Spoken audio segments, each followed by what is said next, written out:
नमस्कार, ज्योती अन्नपूर्ण किचनमध्ये तुमचं स्वागत आहे।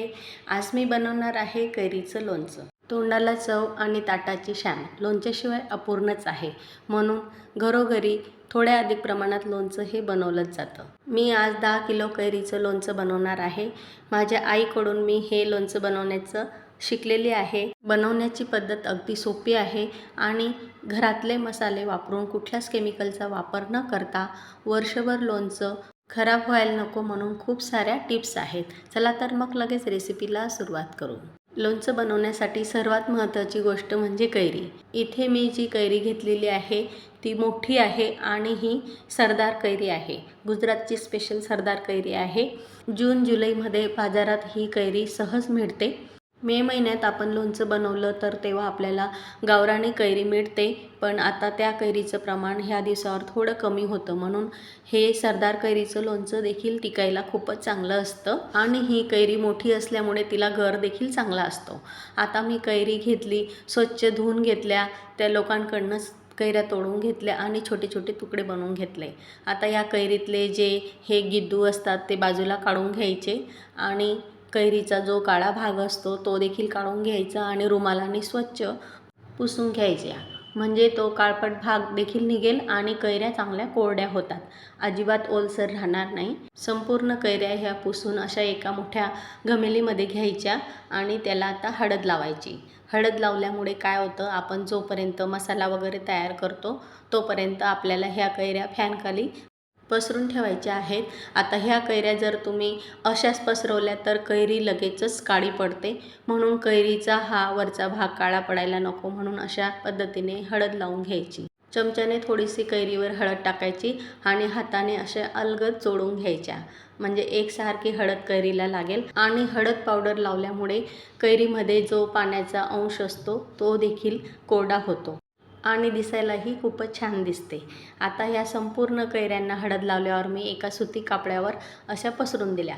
आता आपण मसाला बनवून घेऊ। मसाला बनवण्यासाठी चटणी पावडर, हळद, मोहरी डाळ, मेथीचे दाणे, बडीशोप, धण्याचं कूट आणि लवंग, मिरे, विलायची, दालचिनी, मीठ, तेल, लसूणवालं लोणचं आम्ही बनवतो आणि हिंग, असं सर्व साहित्य मी इथे काढून घेतलेलं आहे।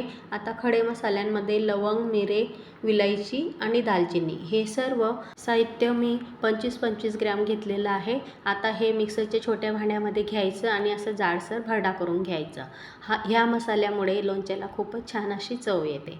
आणि 7-8 लसूणच्या पाकळ्या मी इथे काढून घेतलेल्या आहेत। त्याच्यामध्ये 1 वाटी चटणी पावडर तुमच्या तिखटाच्या प्रमाणानुसार तुम्ही कमी जास्त करू शकता। मसाले बनवून आता तयार झाले।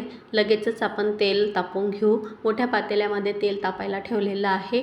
10 किलो कैरीच्या लोणच्यासाठी मी इथे 3 लिटर तेल हे घेतलेलं आहे। लोणच्यासाठी जास्त तेलाचा वापर केला तर वर्षभर लोणचं अजिबात खराब होणार नाही। तेल मात्र आपल्याला प्युअर शेंगदाण्याचंच वापरायचं आहे, तरी देखील तुमच्या आवडीनुसार तुम्ही बदल करू शकता। आता तेल चांगलं कडकडीत गरम करून घ्यायचं। 2-3 अख्ख्या लवंग टाकून बघायच्या, लवंग वरती आल्या म्हणजे तेल आपलं चांगलं कडकडीत गरम झालेलं आहे।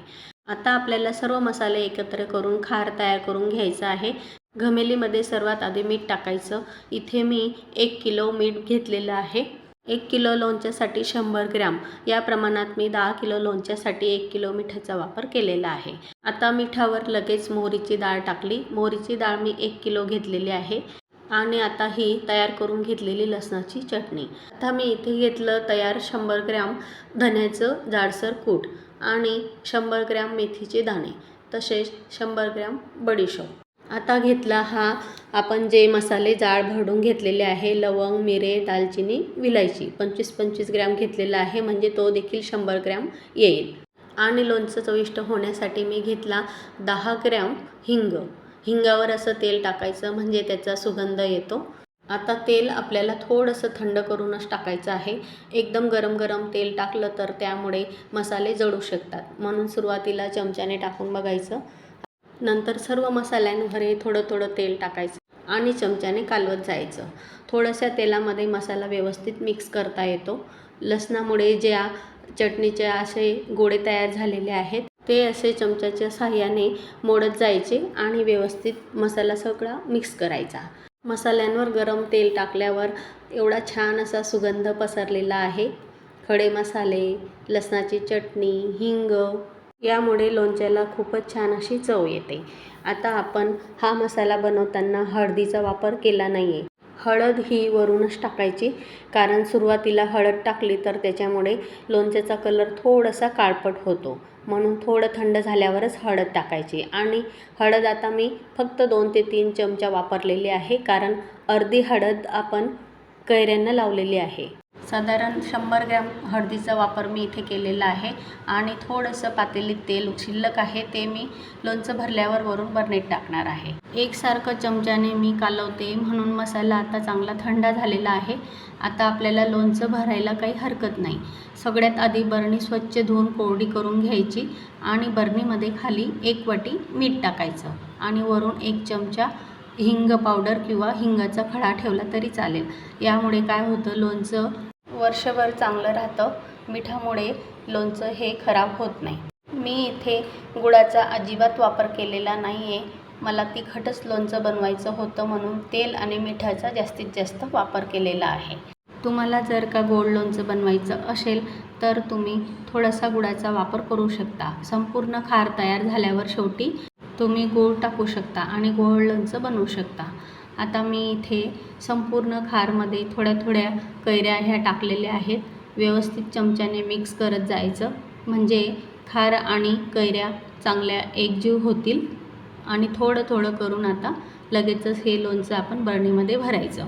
सुरुवातीला लोणचं भरताना मोठी बरणी घ्यायची, कारण मीठ विरघळेपर्यंत लोणचं हे खाली बसत नाही, वरच्यावरच राहतं. म्हणून मोठ्या बरणीचा वापर आपल्याला करायचा आहे.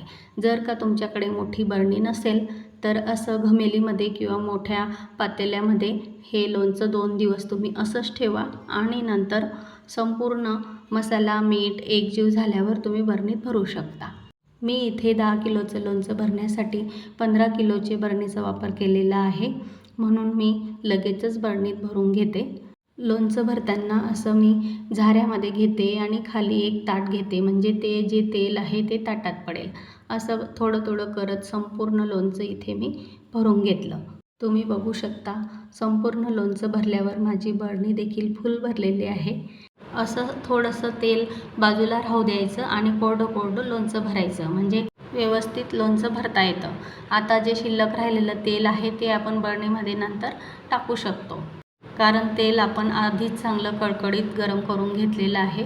म्हणून असं वरून तेल टाकलं तरी चालेल. ही लोणच्याची बरणी मी रात्रभर अशीच झाकून ठेवली. मीठ विरघळल्यावर आपोआप तेल वरती तरंगतं, बघू शकता. दुसऱ्या दिवशी सकाळी मी लोणचं बघते, मस्त असं तेलाचं तरंग आलेलं आहे आणि कलर देखील खूपच छान आलेला आहे. असं हे लोणचं वर्षभर टिकवण्यासाठी आपल्याला फक्त पाण्यापासून दूर ठेवायचं आहे. कोरड्या जागेत लोणच्याची बरणी ठेवायची आणि आपण जेव्हा थोडं थोडं लोणचं खाण्यासाठी काढतो तर असा छोटा झाऱ्याचा सारखा चमचा घ्यायचा आणि कोरड्या चमच्यानेच नेहमी लोणचं काढायचं, म्हणजे अजिबात लोणचं खराब होणार नाही. असं इथे माझं बघितल्या क्षणी खावंसं वाटणारं आणि रुचकर चविष्ट असं लोणचं तयार झालेलं आहे. सुरुवातीला असा जाळीचा कापड बांधायचा आणि जाळी ठेवायची. असं हे पारंपरिक आणि घरगुती पद्धतीने बनवलेले लोणचं तुम्ही नक्की तयार करून बघा. आणि व्हिडिओ आवडल्यास लाईक शेअर जरूर करा. चॅनलला सबस्क्राईब करा. तुमच्या मैत्रिणींना देखील कळवा. पुन्हा भेटू अशाच नवीन रेसिपीसह. धन्यवाद.